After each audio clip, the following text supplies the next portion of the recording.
Salam sejahtera Malaysia. Ada peribahasa berkata, ingat sebelum tiada. Ingat, berjaga, berjimat, dan menjadi bijaksana. Jangan sampai sudah terlambat baru menyesal. Wah, jadi ini ingatan mesra untuk Zahid Hamidi. Ini ingatan mesra untuk Zahid Hamidi. Kerana kemungkinan besar Zahid Hamidi ada lupa perkara penting ni. Aduh, jadi ini ingatan mesra untuk Zahid Hamidi. Ingatan untuk Zahid.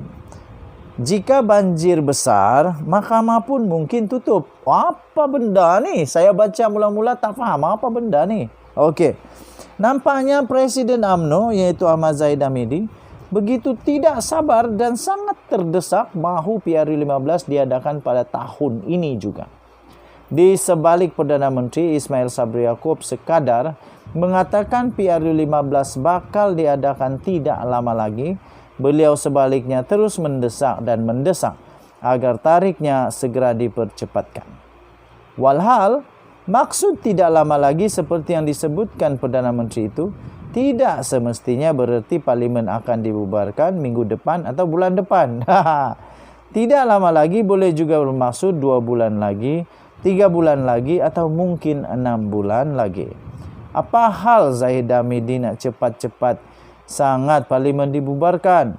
Tidakkah pemilihan UMNO yang sudah ditetapkan hanya akan diadakan selepas 6 bulan PRU15 dilangsungkan? Sehingga seperti seorang yang lupa kepada tanggungjawab sesama manusia. Beliau bertegas, waima jika PRU15 diadakan di musim banjir sekalipun, jentera BN tetap bersedia mengharunginya. Apa ni Zahid Hamidi? Inikah watak dan perangai pemimpin yang faham erti tanggungjawab? Ketika banjir, lebih-lebih lagi jika keadaannya teruk dan disertai hujan lebat yang berpanjangan, apakah ketika itu juga jentera BN mahu sibuk berkempen dan mencari undi? Kegilaan apakah ini? Tak fikir nyawa manusia ke? Apakah di mata Zahid Hamidi dan jentera BN mencari undi itu lebih penting daripada menyelamatkan nyawa serta harta benda manusia? Sedarlah sikit wahai Zahid Hamidi. Jika musim banjir mula melanda, rasanya tidak mungkin Ismail Sabri sedia untuk membubarkan parlimen. Kerana beliau tentunya mahu tumpuan ketika itu difokuskan kepada usaha-usaha penyelamatan. Ketika banjir, lupakan dulu bab politik dan pilihan raya. Kerana nyawa manusia lebih penting daripada segala-galanya untuk diselamatkan. Kalau banjir terlalu dalam, berbahaya dan mengancam nyawa, bukan saja PRU tidak wajar diadakan. Bahkan perbicaraan mahkamah pun harus dilapangkan. Jadi, di mana munasabahnya Zahid Hamidi bertegas mahu PRU15 diadakan ketika musim banjir sekalipun?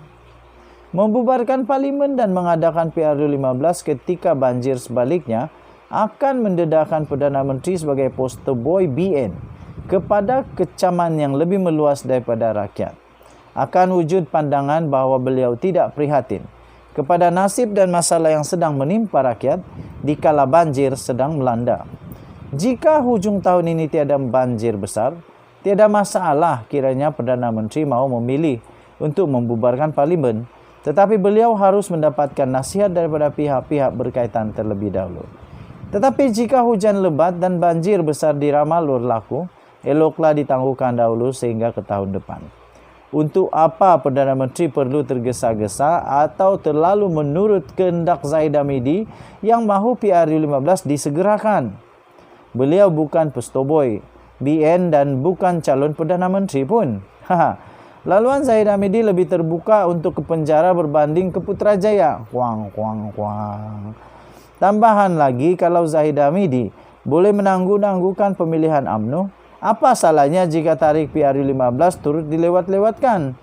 Alasan banjir dan hujan lebat adalah faktor paling munasabah untuk Ismail Sabri tidak mengadakan PRU pada ketika ini berbanding tiada alasan konkret untuk Zahid Hamidi tetap berusaha menangguhkan pemilihan UMNO, melainkan bimbang kehilangan jawatan Presiden UMNO yang disandangnya sekarang. Ditulis oleh Sahbudin Husin 18 September 2022. Jumpa lagi. Berikan komen kamu. Bye-bye. Salam sejahtera Malaysia. bubar, bubar, bubar, bubar, wucia. Kita mestilah gembira, gembira supaya tak stres.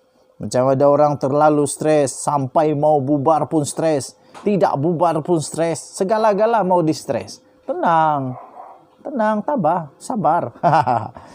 Okey. Daripada sabudin.com.net. 17 September 2022. Tulisannya, di bawah ini saya kongsikan tulisan seseorang yang saya baca dalam media sosial. Sebaik saja berakhirnya Konvensyen Pemuda BN di Stadium Titiwangsa petang tadi. Hati kita ini baik, mudah berbolak-balik, mudah terbuai emosi, mengenang perkara-perkara yang lepas. Kadang-kadang masa orang itu ada, macam-macam kita mengata. Ada saja yang tak berkenan di hati kita. Bila orang dah tiada, mulalah kita sedar baiknya dia. Hari ini sedap je mulut kita kata PM tak pandai mengurus ekonomi, indeks bursa paling teruk, ekonomi jatuh merudum, inflasi makin meningkat, ringgit makin tak bernilai, dan macam-macam lagi yang tak elok tentang PM kita. Mulalah kita bermain emosi. Yang Datuk Seri DSN tu siapa? Datuk Seri Najib kot. Yang Datuk Seri Najib akan mula melambung betapa hebatnya Malaysia masa Datuk Seri Najib menjadi PM. Yang sayang Tun M pula akan mula bercerita betapa Tun M lah yang menjadikan Malaysia membangun dengan begitu dahsyat sekali pada hari ini. Yang mengagungkan Tan Sri Muhyiddin Yassin pula pasti ada juga skrip sampah untuk ditulis agar Tan Sri Muhyiddin Yassin boleh kembali menjadi Perdana Menteri. Tak cukup dengan itu, pakar-pakar ekonomi lepasan universiti, emosi ini akan membandingkan pula Malaysia hari ini dengan Indonesia, Vietnam atau Kemboja yang pesat meningkat sedang kita makin ke belakang. Makin ke belakang pada kiraan unjuran formula Papandam ini. Itulah warga Malaysia. Ayo semua, kita perlu berubah. Jangan mudah dibeli emosi masa. Kita perlu kekuatan, kesepaduan dan kestabilan yang jitu sesama rakyat. Barulah kita boleh membangun kembali harimau Asia. Ini bukan kerja PM seorang. Ini peranan kita semua. Ia perlu bermula dengan kita pakai reset, pakat-pakat reset pemikiran ke arah atmosfera yang lebih realistik. Dalam tempoh yang singkat ini, banyak juga perkara-perkara yang baik PM lakukan. Rakyat agak selesa. Segala macam skim bantuan, subsidi, geran dan bantuan tunai yang PM usaha dan berikan untuk menggerak ekonomi negara dan mengawal kenaikan harga keperluan asas. Selemah mana pun orang kata PM kita ini, dia tidak lemah dalam membantu rakyat yang memerlukan. Biasanya orang yang lemah, dia akan menggunakan waktu yang ada untuk memperkayakan diri sendiri, kaum keluarga, kroni atau penyokong tegarnya sahaja dari sibuk memikir untuk membantu rakyat.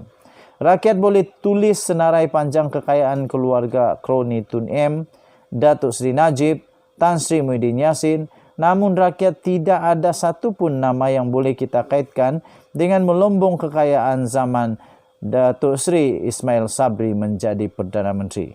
Kesimpulannya, yang mengata macam-macam tentang PM itu mungkin kerana biasa dapat projek dengan toke-toke dulu. Bila PM tak layan, tiada istilah kronisme dalam pemberian projek, maka dendangan PM gagal mereka mula mainkan. Harapan mereka toke-toke lama akan dikembalikan ke puncak kuasa agar koridor kekayaan mereka boleh bagi-bagikan kembali. Itu saja. Cukuplah. Rakyat dah muak dengan amalan menjarah hasil negara ini. Rakyat mahu pemimpin macam PM hari ini. Tidak banyak bercakap, kurang berkonfrontasi, berpolitik melangkaui sempadan perbezaan, mewujudkan perdamaian dan sentiasa mengutamakan kepentingan rakyat dari merompak tabung negara seperti PM dulu-dulu. Wah, soalan memang cepu emas. Bubarlah seperti yang dilakukan di Stadium Titiwangsa. oleh lebih 10,000 pemuda BN petang tadi. Nescaya PM Ismail Sabri akan lebih kuat selepas PR15. Jangan mimpi selepas bubar, PM-PM lama akan boleh kembali. Ditulis oleh Harimau Hitam, Subang Airport, 17 September pukul 7.38 malam. Saya terima dokumen ini diterbitkan di sabudin.com.net. Banyak yang memang hebat. Denyut nadi suara rakyat bergema di channel ini. Bye-bye.